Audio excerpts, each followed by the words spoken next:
ye makagam sa ju.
El respeto de las leyes porque esa norma, ese marco normativo se respeta o no se respete, depende también mucho de la fortaleza de la institución que la ejerce, en este caso el SINA, el Sistema Nacional Ambiental, y a nivel local o a nivel regional la corporación. El tema de las corporaciones que ha estado en la discusión y es el tema de la politización de las corporaciones. Cuando las corporaciones o en las regiones donde se ha notado que las corporaciones han entrado en ese proceso de politización, todo ese marco normativo de la gestión ambiental pasa a ser regulado o administrado en función de los intereses. Entonces ahí es donde empieza como el problema de si la norma ambiental funciona o no funciona.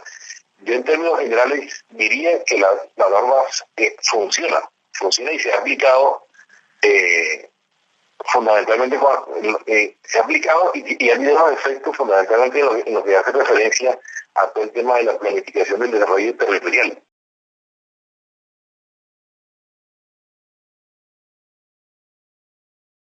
En la planificación, en la formulación de los planes de desarrollo, ahí es donde la cosa no ha funcionado mucho, en la medida en que las políticas de desarrollo no han sido, digamos, han sido impactadas por las políticas de sostenibilidad que deberían, las políticas de sostenibilidad que deberían orientar el desarrollo de un territorio. Sin embargo, se espera que en el futuro eso vaya avanzando.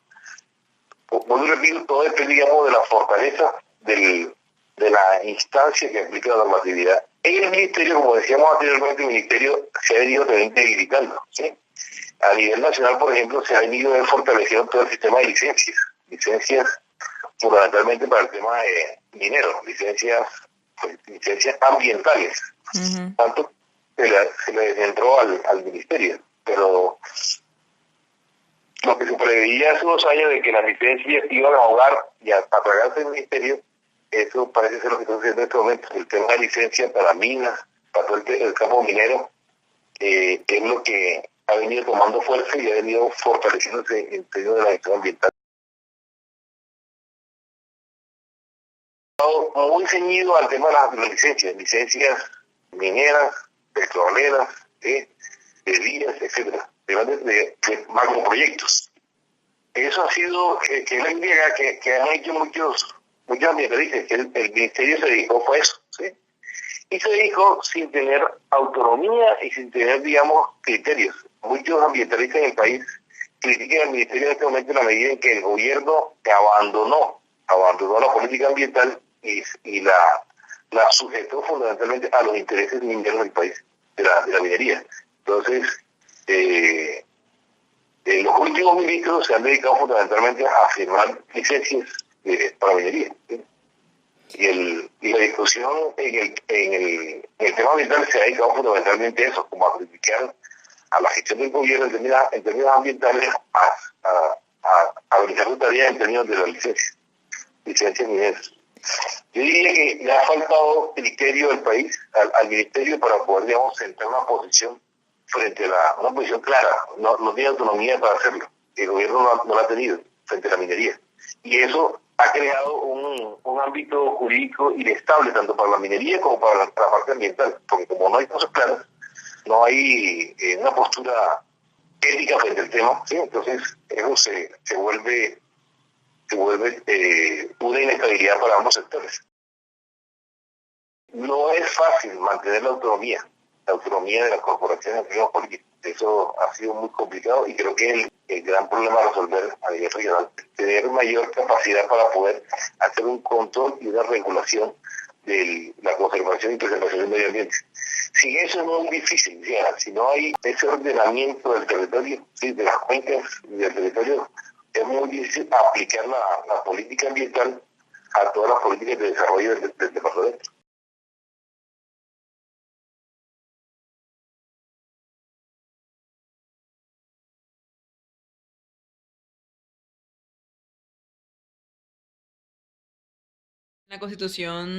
En la Constitución hay un derecho que asegura la autonomía de los territorios indígenas, o sea, y que los indígenas tienen control sobre ese territorio. Entonces, en tu opinión, ¿eso se cumple o no? Hay un dicho popular que dice, del dicho al hecho hay mucho trecho. Realmente en el papel, en la carta magna, queda una posición de la población mayoritaria ante las que llamamos poblaciones alternativas o minoritarias hermosísima, como si realmente fuéramos un país que aceptamos la diversidad étnica y estuviéramos muy orgullosos y muy contentos de tener pueblos milenarios a nuestro lado y tan diferentes. Es decir, que salen de la norma de Occidente, sin dejar de ser occidentales, puesto que también están metidos en nuestro mundo y más ahora en la globalización que están tratando con nosotros. Desde hecho al hecho, mucho hecho. Yo creo que el 90% no se cumple. Trata de cumplirse, lo que hablamos hoy de clase de los gobiernos, trata. Pero la brecha que se abrió entre los pueblos que en un momento dado se llaman los pueblos derrotados de la conquista, que son los pueblos indígenas, y la población mayoritaria que fue creciendo con el mestizaje, como pudiste ver, y con el mulatazgo, que también eran mulatos, cada vez se abría más. Se abría, lo puse en pasado porque últimamente pareciera que hay una reacción de las nuevas generaciones de empezar como a inmiscuirse, a romper todas esas barreras tan grandes que había sobre las clases sociales. En otras partes, pues, como he mostrado, y en muchas partes, muchos antropólogos han hablado de cómo las clases sociales, sobre todo en los países de Latinoamérica, están muy ligadas a la etnia, ¿no? Al estatus. El estatus social está muy ligado, digamos, al origen étnico. Y planteémoslo grandemente como origen español, origen europeo, origen afro y origen indígena.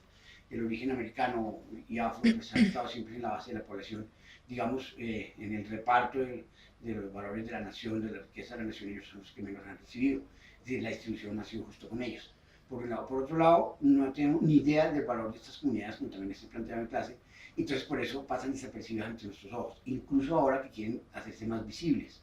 Entonces prácticamente han tenido una vida paralela al lado de nosotros, pero han hecho su mundo, eso es lo que es interesante, que han hecho su mundo de todas maneras en medio de todas las adversidades.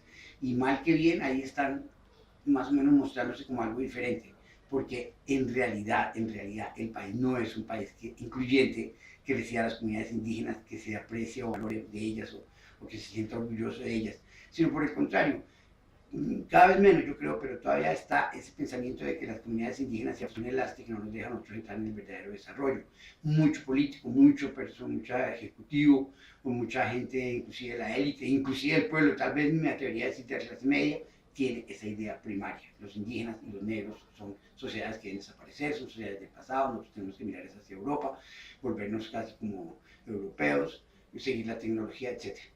¿Qué está probando una situación como la del país colombiano? Imagino que todos los países latinoamericanos, que no importa el origen étnico, no importa el color de la piel, si se quiere, tampoco importa la historia, el origen, para hacer parte del progreso que debería ser de toda la humanidad, el progreso de la tecnología, por ejemplo, que favorece mucho a la humanidad, podemos ver, por ejemplo, en medicina.